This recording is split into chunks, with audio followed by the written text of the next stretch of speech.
All right. Good morning, everyone. We're going to get, well, at least good morning if you're on the East Coast. We're going to go ahead and get started.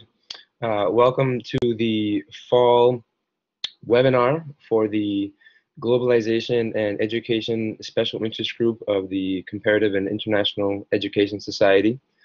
The title of today's webinar is Puncturing the Paradigm, Education Policy in a New Global Era. The focus of the webinar, or the genesis of the webinar, is a new edited volume that has come out, the Handbook of Global Education Policy, co-edited by Karen Mundy, Andy Green, Bob Lingard, and Anthony Verger. A few of the presenters today have participated in interviews over the last month or so in the form of podcasts with the co-chair of the Globalization and Education SIG. So hopefully some of you have had a chance to listen to their comments on the topic of global education policy that serve as background for today's webinar. We should make one announcement before I turn it over to the speakers. Unfortunately, in the past couple hours, Karen Mundy and Bob Lingard have sent me messages saying that they have had issues arise at the last moment that were unexpected. So we're going to proceed with the speakers, Andy Green from the University College of London and Anthony Verger from the Autonomous University of Barcelona. Each one of them will share comments for about 15 minutes, and then we're going to have question and answer for 30 minutes. So the webinar will last about an hour. It is being recorded, so those of you who are here and who would like to share it with your colleagues or your networks can do so afterwards. And what we're going to try to do, since Bob Lingard cannot be with us today, is we're going to follow up with him and get him to participate in a podcast so that he can still share the thoughts that he would have shared with us here today. Karen Mundy was already on the show earlier this year, and so some of her thoughts have already been recorded and can be accessed in the form of the podcast. With that said, I'm going to go ahead and turn it over to Andy Green, or I believe, was it Andy or Tony who we decided would make most sense content-wise to go first, given the last-minute changes to the lineup.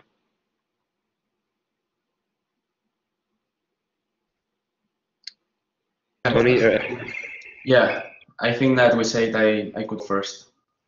That's right.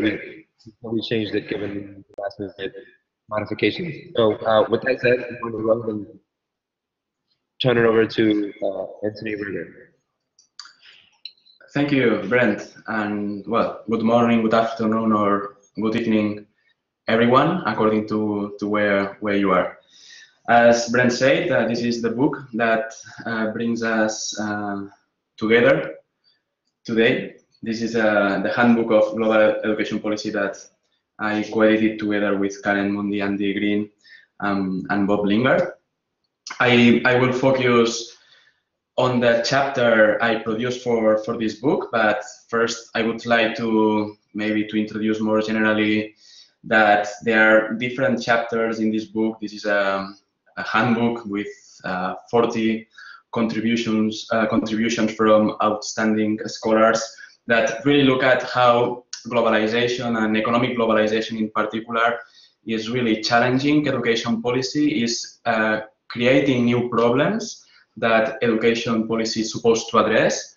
But also we have some interesting chapters, like for instance from Martin Carnoy, that really show how globalization itself is not only introducing new problems in the agenda, but also making it more difficult for the welfare states to address these educational problems, at least to do so via educational policy in the conventional way, in the way it has been done so far.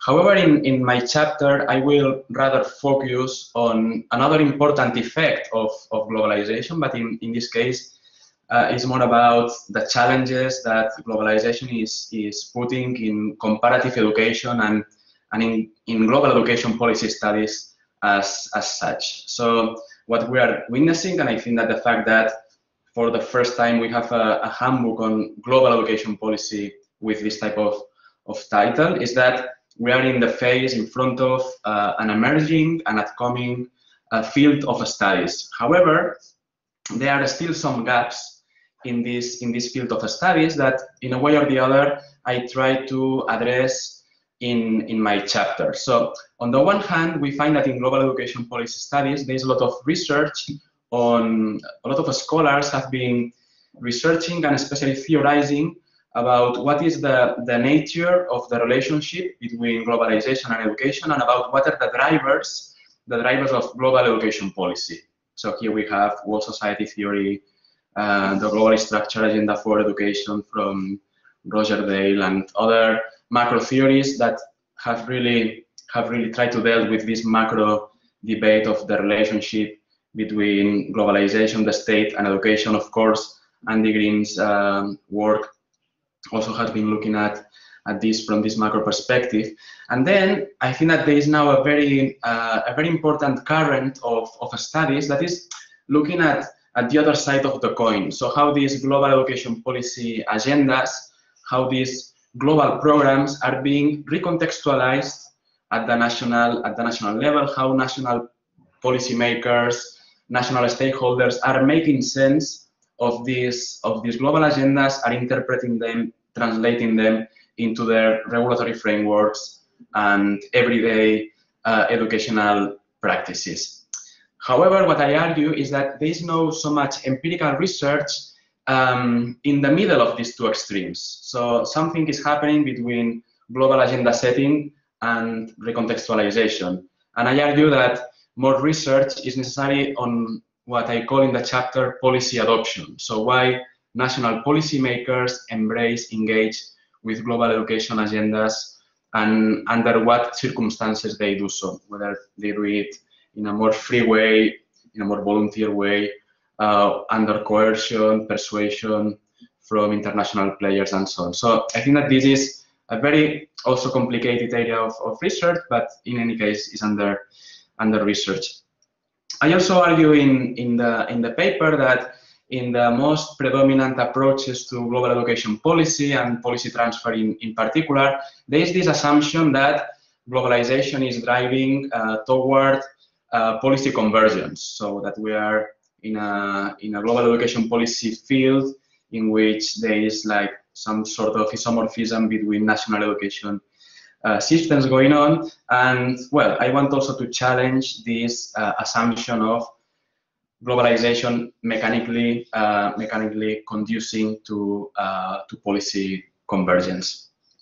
So in a way, I will use cultural political economy as a framework to challenge these two assumptions or absences in current global education policy studies. And actually, the case study of my chapter is education privatization, and I think that is an interesting case in the sense that if we look at the statistical data on private enrollment in primary education and secondary education, we see that there is an increase in all world regions, in some regions more than in others, but in any way, we are witnessing that there is a clear expansion of education privatization all around the world. So I want to see here in my short presentation, I will tell you a bit what the most important theories on policy transfer, global education policy would say about why is this happening, and also I will try to give you my version of this phenomenon by using cultural political economy approaches. So in policy transfer, or in mainstream policy transfer literature, we find a first assumption that is, let's say, based on theories on rationalistic approaches, rationalism, that basically they will tell you that, okay, the policies that work are those policies that will travel.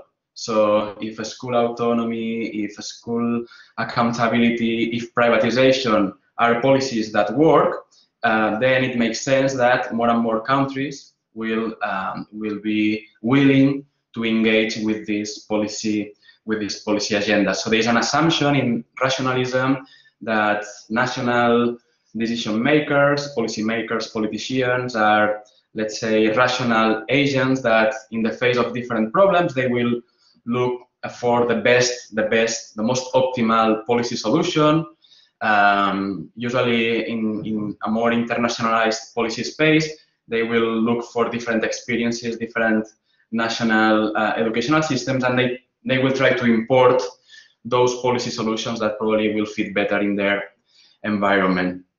However, this is not a very good approach for education privatization, because we know from a lot of research that education privatization and related policies like voucher systems, charter schools, academies are not a policy that generates a lot of consensus, in the sense that it's not very clear that they say more educational effectiveness. And actually, if there is something that is clear from existing research on education privatization, is that this type of policies, they produce more inequalities. However, we still see that education privatization is expanding all around the world.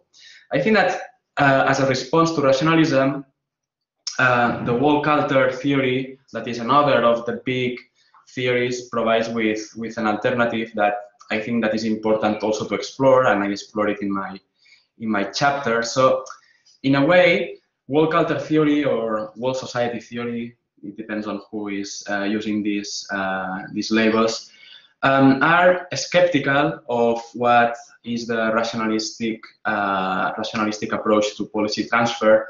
So this approach is really challenging the fact that countries are adopting global policies because they need them or because these policies work. But the main reason why countries are engaging with these global agendas is because of legitimation pressures that these countries face. So there is a need for nation states to conform to international ideals of education systems, to, let's say, more modern educational systems. And today we know that a school choice, a school diversification is a global norm, so countries will embrace, in a sort of emulation strategy, these global norms, independently of whether this is a policy that works or not.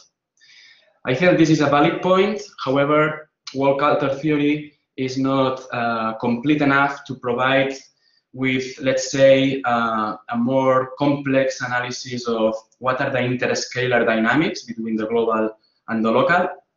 And sometimes they do not consider that these global norms, especially at the national, local level, generate conflict, are very much contested. So they take for granted that there is a big consensus around global norms, that when you look at the local level, you see that it's not so clear that this consensus is there.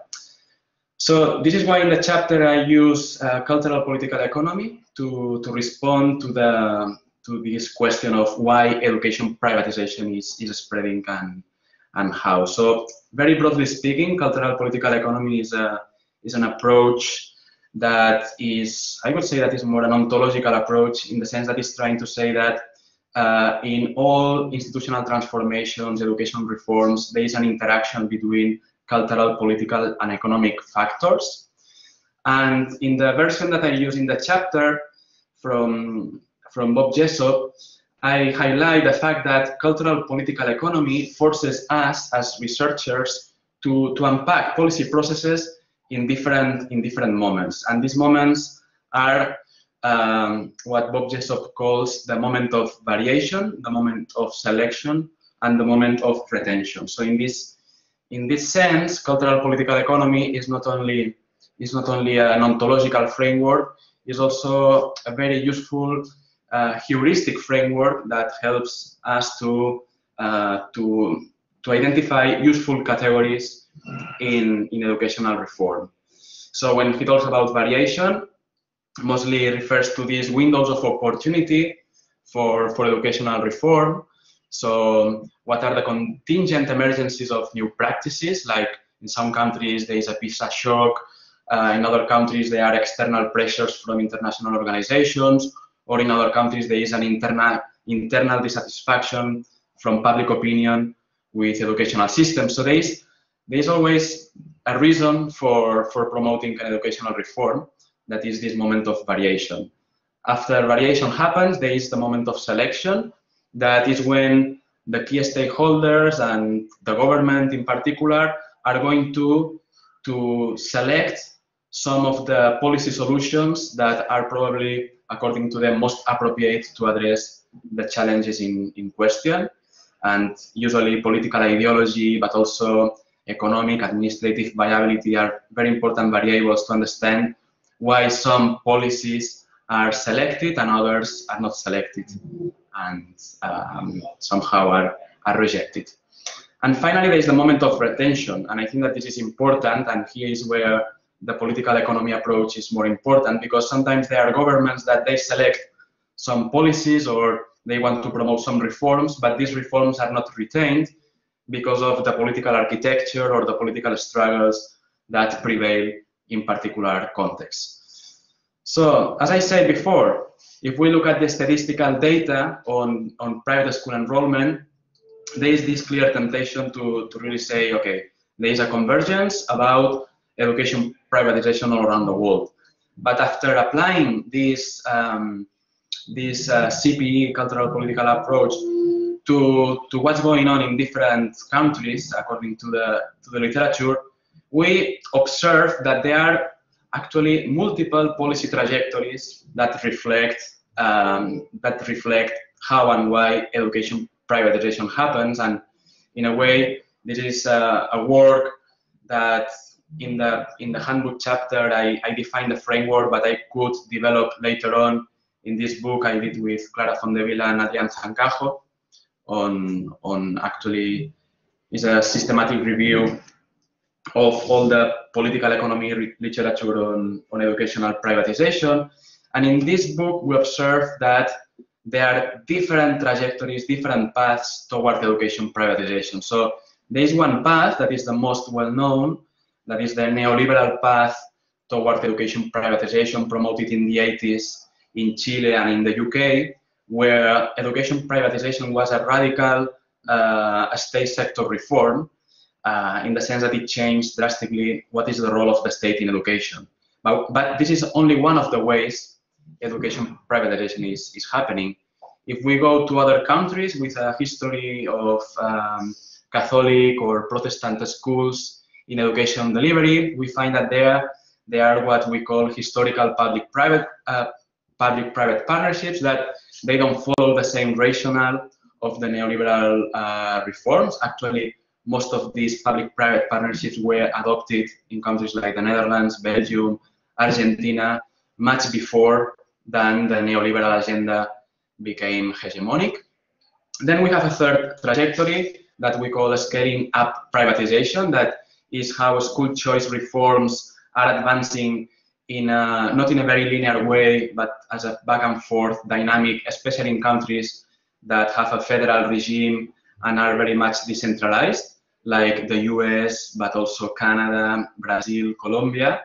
Then we have a fourth path that is how education privatization is also advancing in the context of catastrophes, post-crisis, post-earthquakes, like in Haiti, New Orleans, El Salvador after the war, etc. So this is a very different type of trajectory.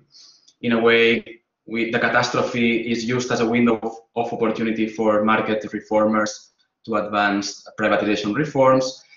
Then if we go to Nordic countries in Europe, where they have a tradition of social democratic welfare states, we see that they are adopting, in a way, education privatization reforms for very different reasons. And here, the explanation is very much related to the evolution of the social democratic ideology in this context of the third wave. And finally, we find a sixth trajectory that we call de facto privatization, that is happening in low-income countries with the expansion and the emergence of what are called low-fee private schools. So since I think that I am running out of time, let me conclude by saying you that, well, the main conclusions of my work and the chapter in particular I am presenting here is that, first of all, more research, and in particular more empirical research on policy adoption is necessary in comparative education. The second thing is that policy convergence in education is something that cannot be taken for granted as an outcome of globalization. And the third thing is that if we want to take globalization seriously, it requires contemplating and researching the multiple policy trajectories that global education models follow. And to do this, we need to have in-depth knowledge of the specific context in which global policies are being disseminated and adopted, and we need to infuse local institutions and actors, including policymakers, social movements, with agency and transformative powers. This is all for now. Thank you very much.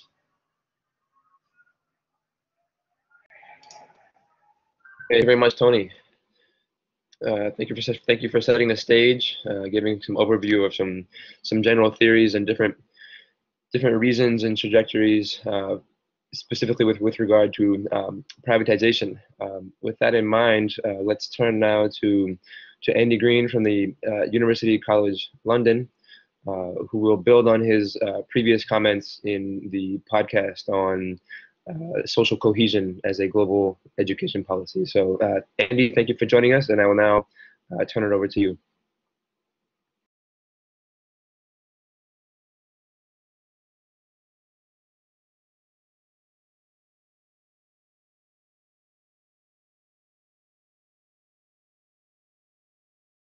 One second, Andy. 1 second. We can't hear you.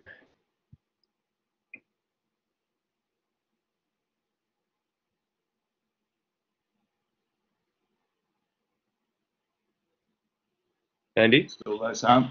Yeah. There. Okay. Go ahead. Can you hear me now? Yes, go ahead. Okay. So, hello everybody. I'm going to talk about one of the chapters in the second section of the book. The chapter I wrote is about perspectives, global policies on education and social cohesion. It belongs in this second section of the book, which is really looking at some of the overarching large-scale kind of assumptions behind global education policy. And what I argue here is that policies for promoting social cohesion and social benefits in general through education are one of the major strands in global education policy. National governments frequently cite social cohesion as one of the two overarching objectives, along with enhancing national economic competitiveness of public investment in education. And the global education discourses, which are promoted by international policy agents, really very often echo the same theme. So many reports from OECD, UNESCO, World Bank, or the European Commission are emphasizing the importance of education for social cohesion. The terminology can change, of course, all the time, and sometimes the debate is about peace education, sometimes it's about education in conflict societies or post-conflict societies, sometimes it's about forms of citizenship education and what they can achieve. It can be about relationship education and all sorts of other themes. So basically, these are all relating to what you might call the social benefits of education. The European Council once famously declared in its 2000 Lisbon goal a 10-year target to make the EU the most competitive and dynamic knowledge-based economy in the world, capable of sustained economic growth with more and better jobs and greater social cohesion. These are the kind of grand statements you often find in regional or transnational policy statements. Some people are skeptical about the business of deals in education. It's often argued that despite the rhetoric, in practice, policymakers treat social objectives, social cohesion objectives, as subordinate to economic objectives when it comes to education policy. And I think this may be true when the two are seen in conflict, particularly in the developed countries. Skills formation tends to trump citizenship formation. In the newly formed or newly developing states, I would say education for nation building is often necessarily a top priority, and that tends to keep the focus on the social and political objectives of education.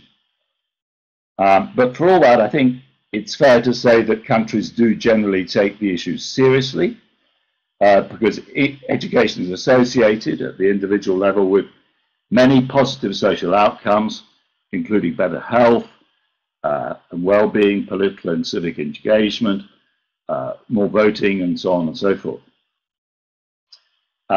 And this can, of course, potentially save government and taxpayer investment costs in terms of healthcare or the criminal justice system or whatever.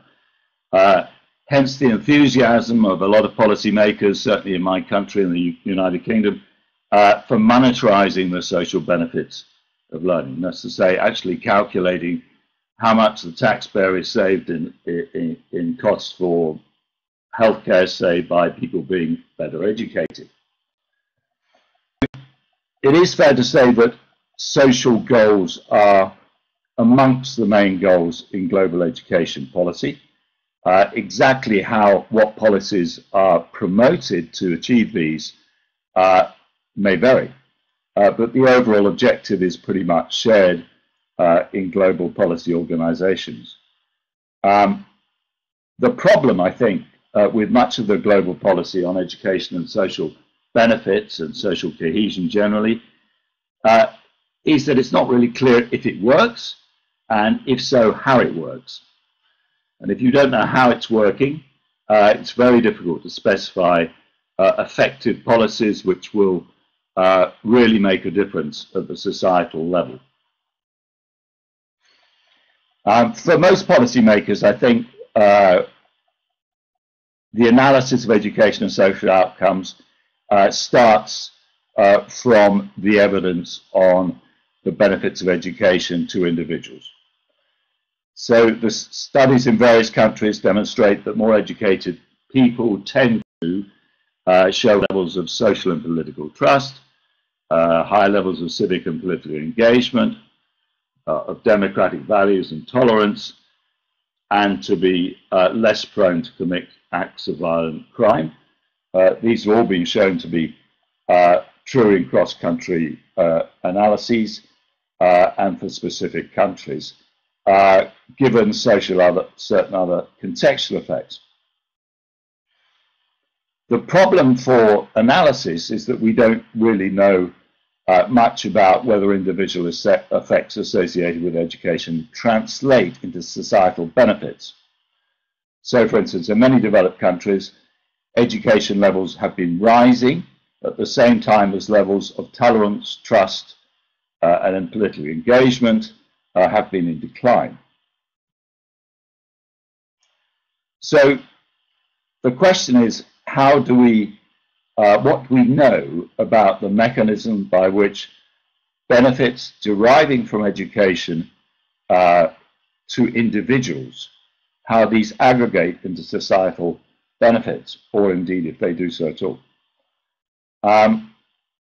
So a number of different theories are proposed to explain the potential links between the effect of education on individuals and their attitudes and behaviors and on society as a whole.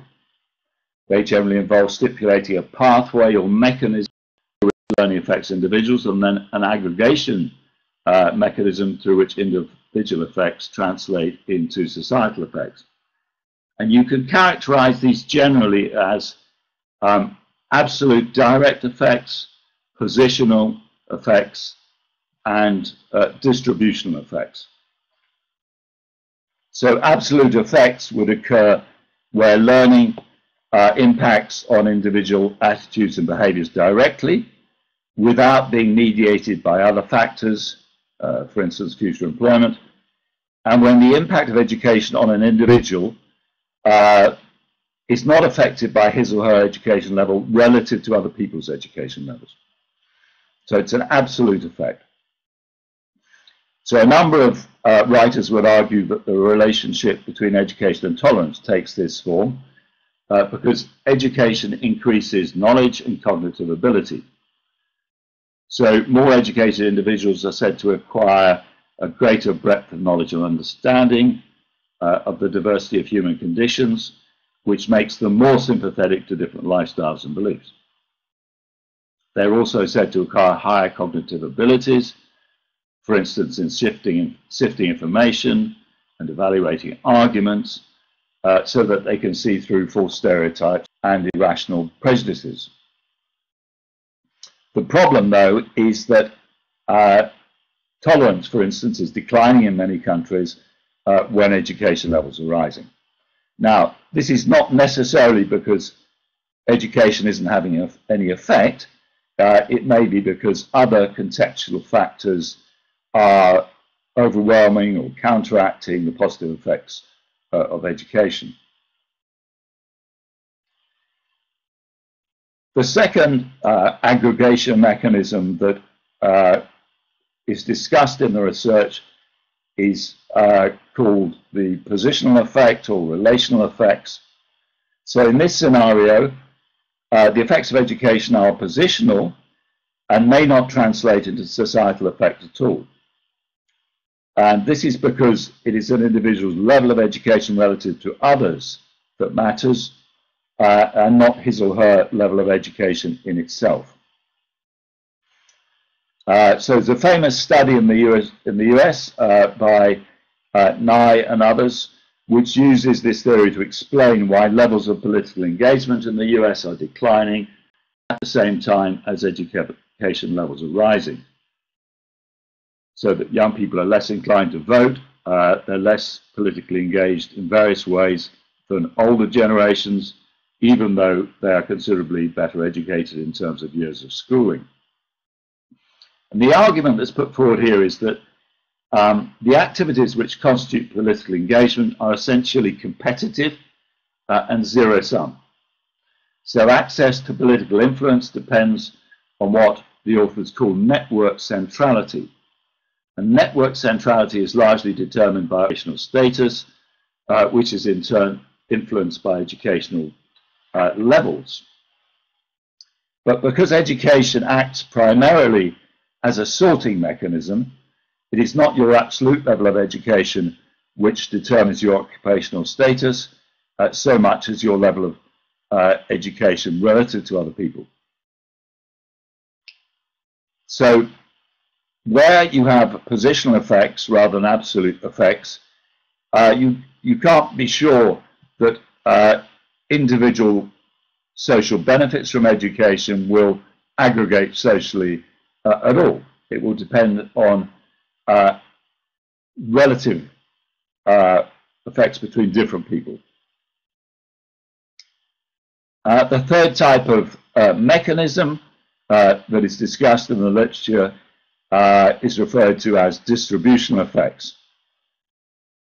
And these differ from other kinds because they cannot be conceptualized at the individual level. An individual doesn't have a distribution. There are societal effects that occur as a result of the way certain goods, including education, are spread around within society. Distributional effects are widely considered in debates around the social impact of income inequality, for instance. The social epidemiologist Richard Wilkinson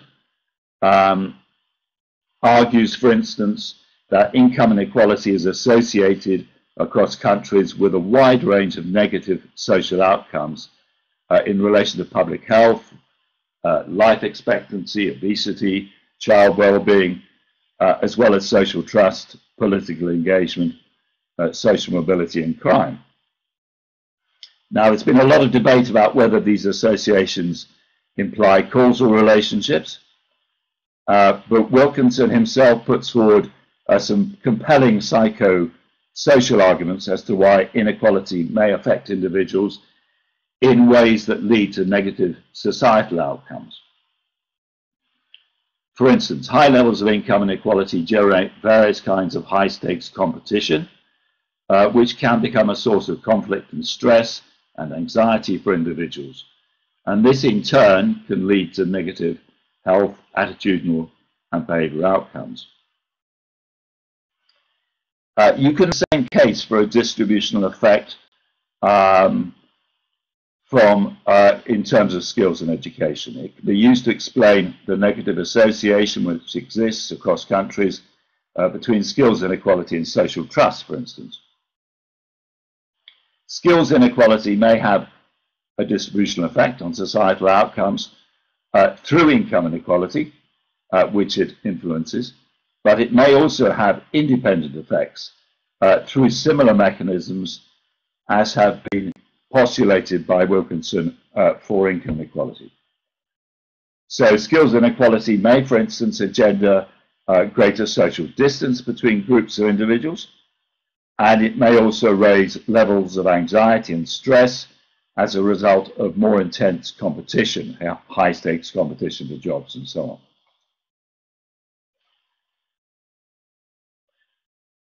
on. By way of conclusion, it's fair to say that research on the social outcomes of learning does clearly show that education brings actual benefits to individuals in many countries in terms of improved levels of health and general well-being, higher levels of social trust, civic involvement, political engagement, and so on. But not all of these individual benefits translate into societal benefits. And this is because they're often positional effects, or because they depend on how education and skills are distributed as much as on the mean levels of skills and education in a given country. Global policy on education and social benefits and social cohesion tends to rest on a rather simplistic assumption that individual benefits automatically translate into societal benefits. But as we've seen, this is not always the case. This, on the one hand, leads to an overly optimistic assessment of the social benefits of education for societies as a whole, and can then lead to disillusionment when these are not realized. On the other hand, it leads to a failure to realize the full societal education, particularly in terms of social cohesion. Many factors contribute towards the development of more trusting and cohesive societies, not least reducing inequality of wealth and incomes, but education can also play a significant role. But it's not just the overall levels of education that matter. A more equal distribution of educational opportunities and a consequent reduction in skills inequalities is equally important for promoting more cohesive society. All right. It seems like Andy, are you there? I'm still here. Okay, sorry. You froze for 1 second, but you're good now. Okay. So one thing we can say about global education policy is that it concentrates overwhelmingly on improving average levels of education and average levels of skill, and pays much too little attention to inequality in educational levels and inequality of skills, which in many countries are increasing with each generation. In a sense, this is suboptimum for policies on education and social cohesion, because many of them will only work through these distributional mechanisms. It matters a great deal about how education and skills are spread around for positive social outcomes and positive effects on social cohesion. Thank you. Okay. All right. Thank you very much, both Tony and Andy. For the next 20 minutes or so, I suggest that we engage questions from the audience, and to facilitate that, I'm going to I've unmuted everyone, so you now have the ability to ask questions through your audio. So if you like, you can either ask a question by using the chat function in the lower right-hand corner, or you can chime in through your microphone. While you look into those options, I can get us started by asking perhaps a general question, and one that I think many people are thinking about, because conceptually you both have laid out some very important issues when it comes to global education policy. But I wonder if you could comment on the methodological issue, because, for example, Tony, you make the case for why we should be looking at the intersection of various factors and interests at multiple levels. And so I wonder if you could just say a little bit about how, perhaps in your own work, you have gone about, how do you look at that in practice from a methodological standpoint? I think people might be wondering about that aspect of the study of global education policies.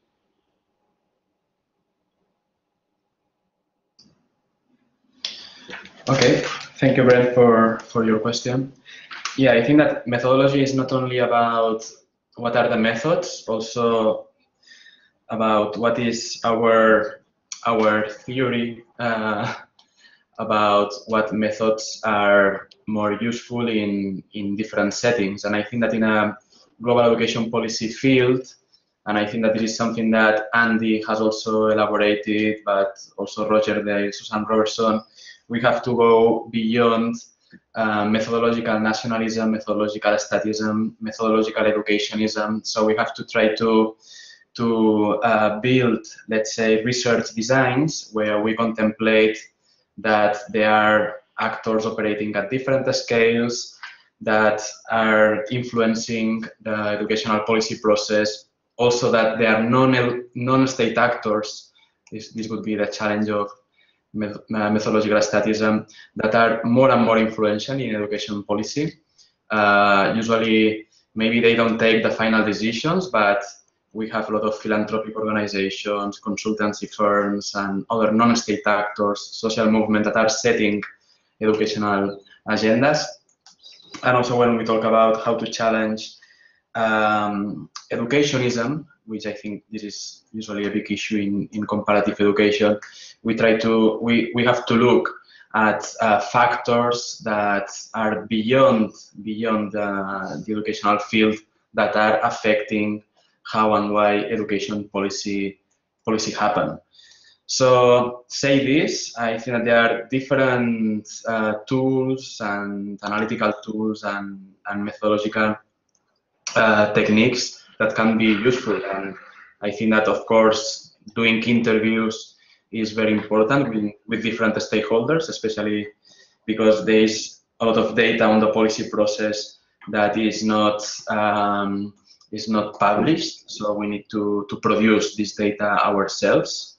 Of course, document analysis is also something that we can use, especially when it comes to identify what are the discourses and the agendas of key international players. And I think that more and more researchers are using social network analysis techniques to try to make sense of different global education policy processes, sometimes in a more quantitative version, but more and more scholars are also talking about network ethnography as a way to build networks from a more qualitative perspective. So it is what I would respond in shortly.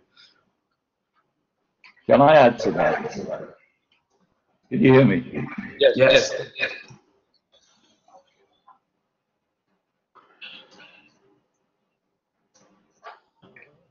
Not anymore. Andy, I think you can do so.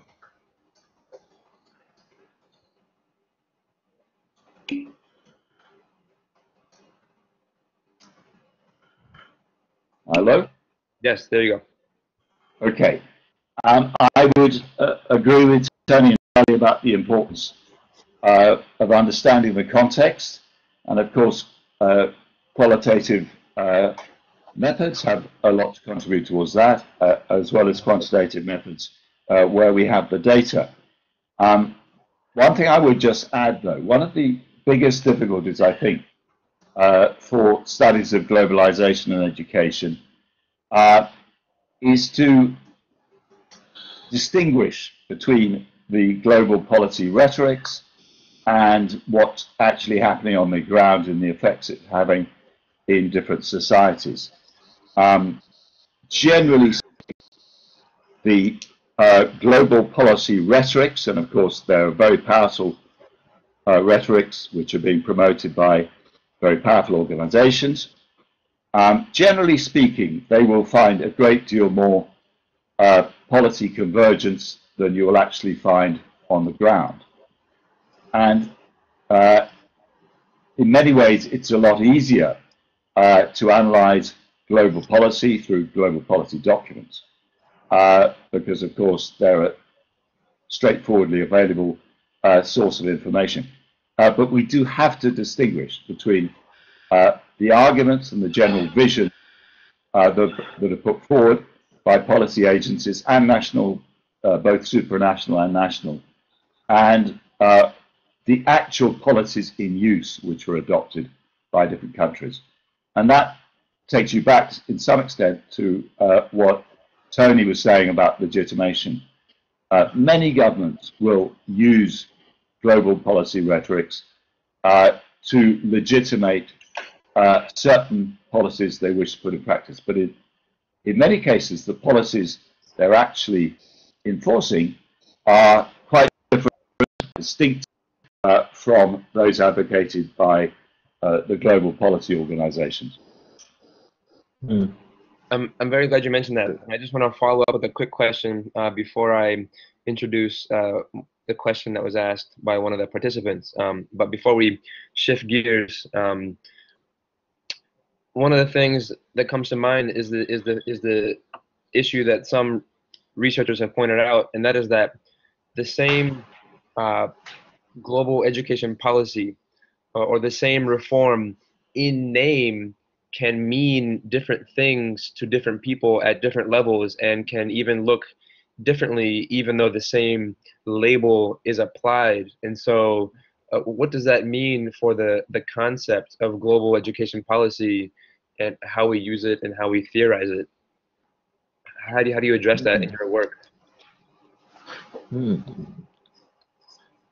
Are you responding, Candy, or you want me to go first? No, go ahead, you start.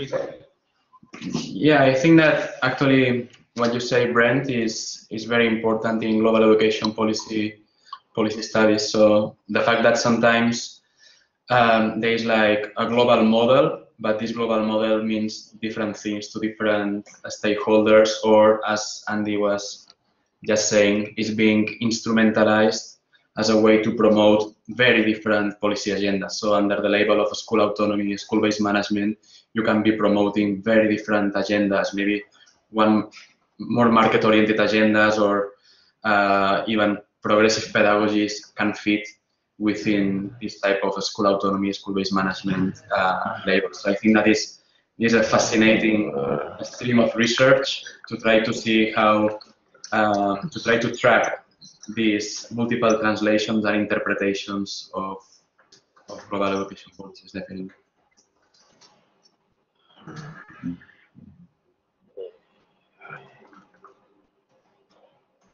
Okay, thank you, Tony.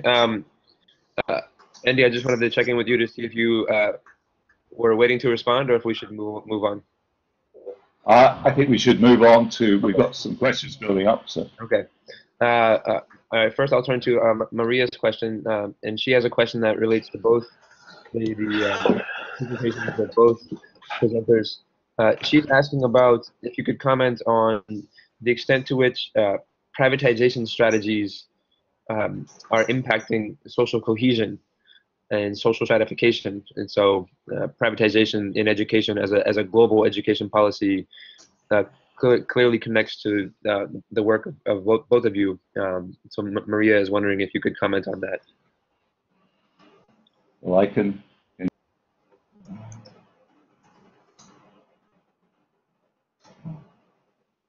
Andy, I think you muted yourself again. Okay.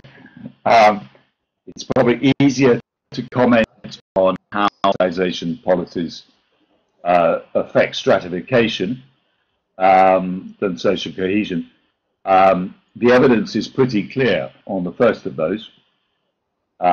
Countries with more unequal educational outcomes, whether it's in qualifications or in skills levels, those things you can measure, like literacy, numeracy, and science skills, cross-nationally, the countries which have the most unequal outcomes are countries which have more a greater proportion of fully independent private schools. That's to say, high fee charging elitist private schools, which have more tracking within their public school systems, whether in separate tracks within schools or separate types of school.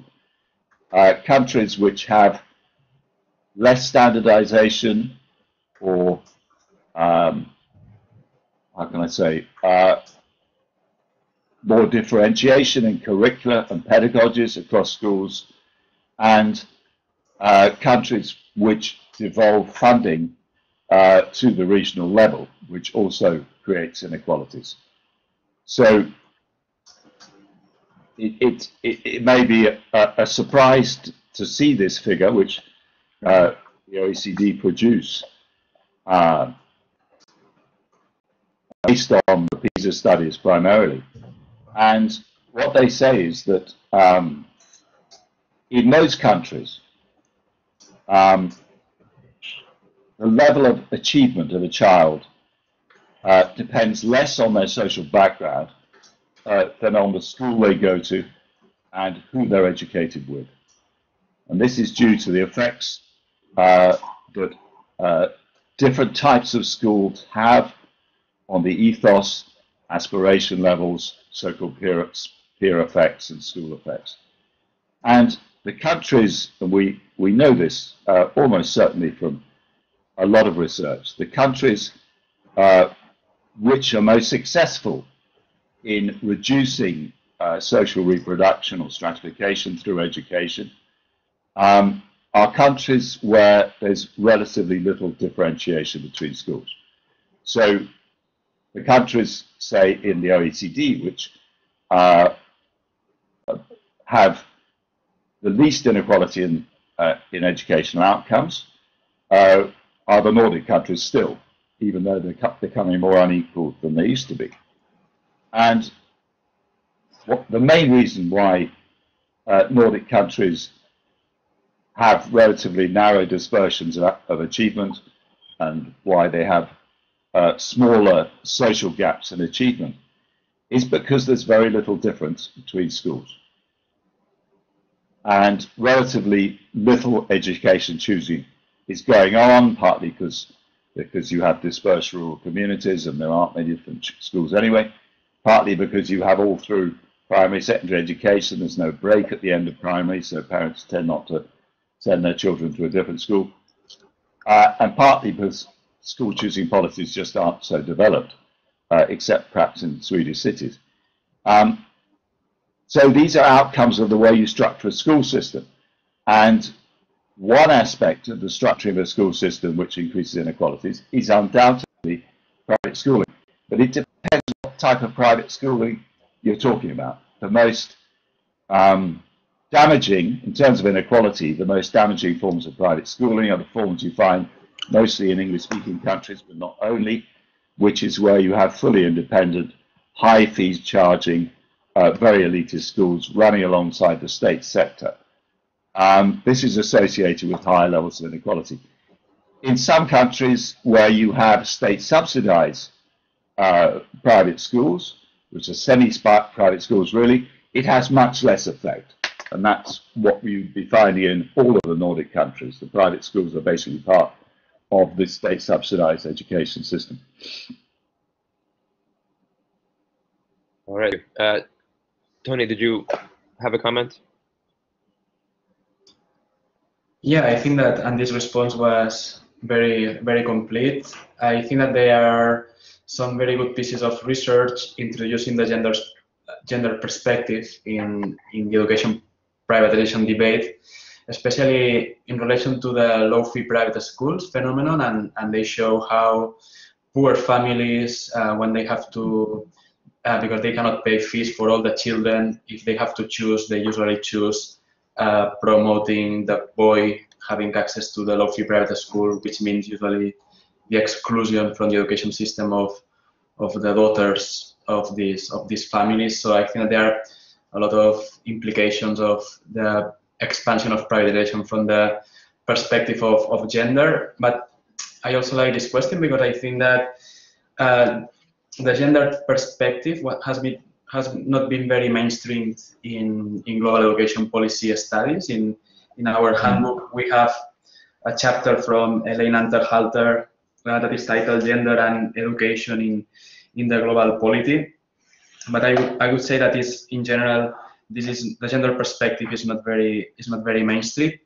I am now running an educational research project that is trying to track precisely the recontextualization of school autonomy with accountability policies, and we want to go from the global to the local level, to the school level, and we want to introduce the gender perspective to see, for instance, whether male teachers or female teachers, they reappropriate or use these new frameworks in a different way from the gender perspective. But I think that this is maybe only a hypothesis at this point, and something that is really, well, I would say that challenging from a methodological perspective, but that I think that we need to try to do more and more in our research.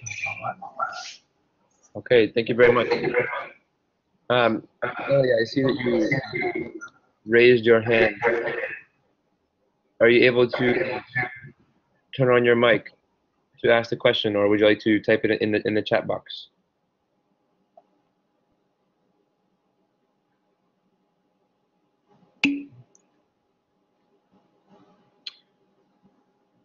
All right, I will read Nellie's question.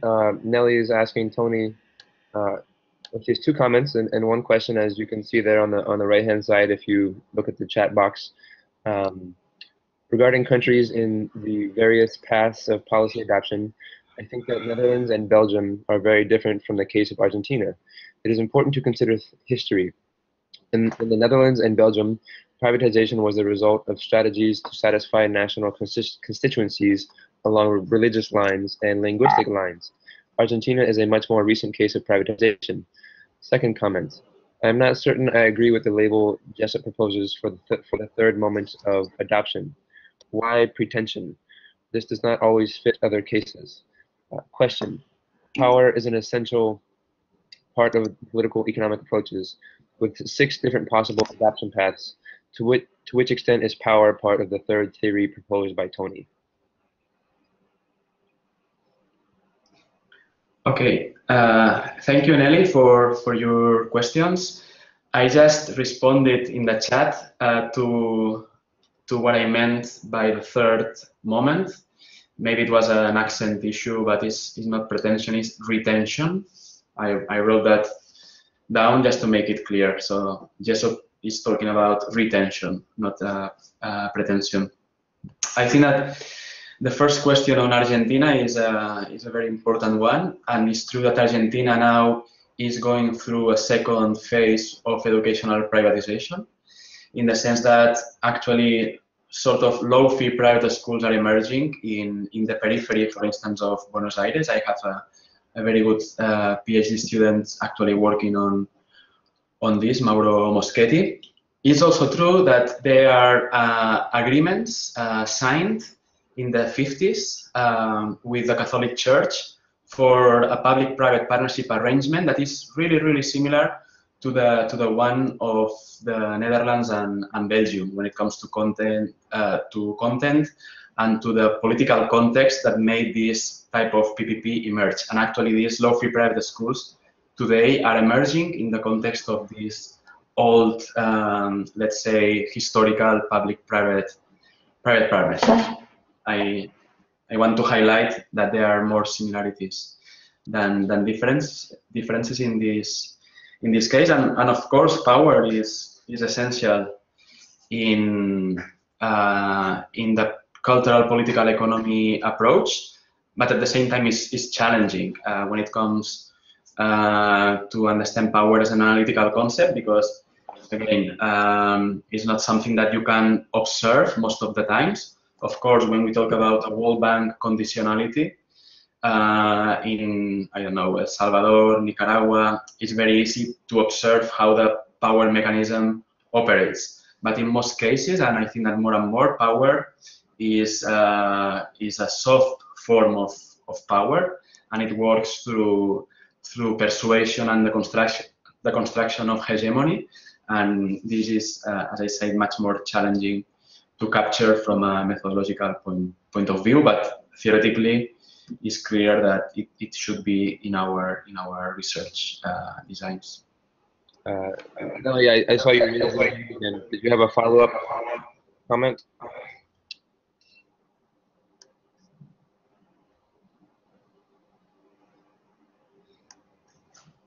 I think we have time for one more question before we conclude. And that question was posed in the chat box by Yao Tong for Tony. He's wondering what are the effects of privatization on the strength and role of the state in education? And what does your research say about variation in this regard across countries? Right. Yeah.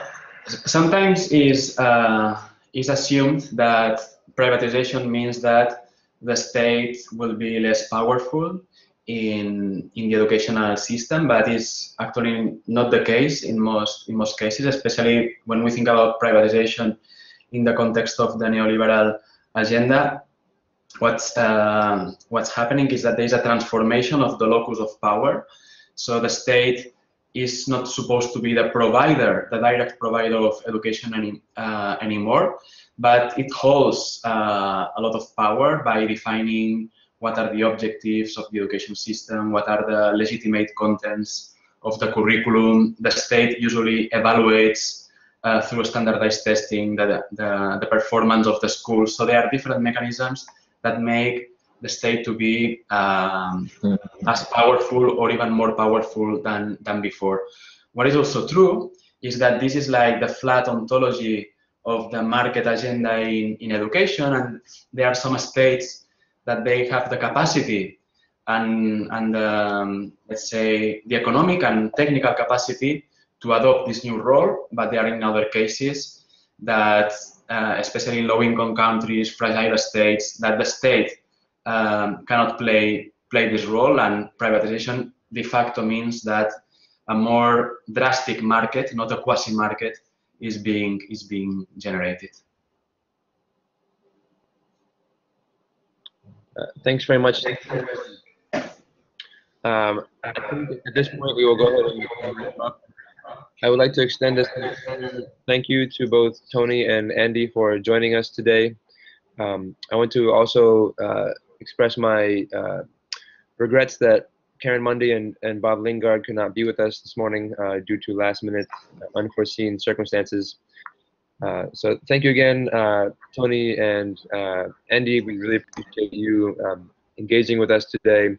Later this week, I will share the link to the webinar so that folks can share it if they wish. And with that, I think we will go ahead and conclude.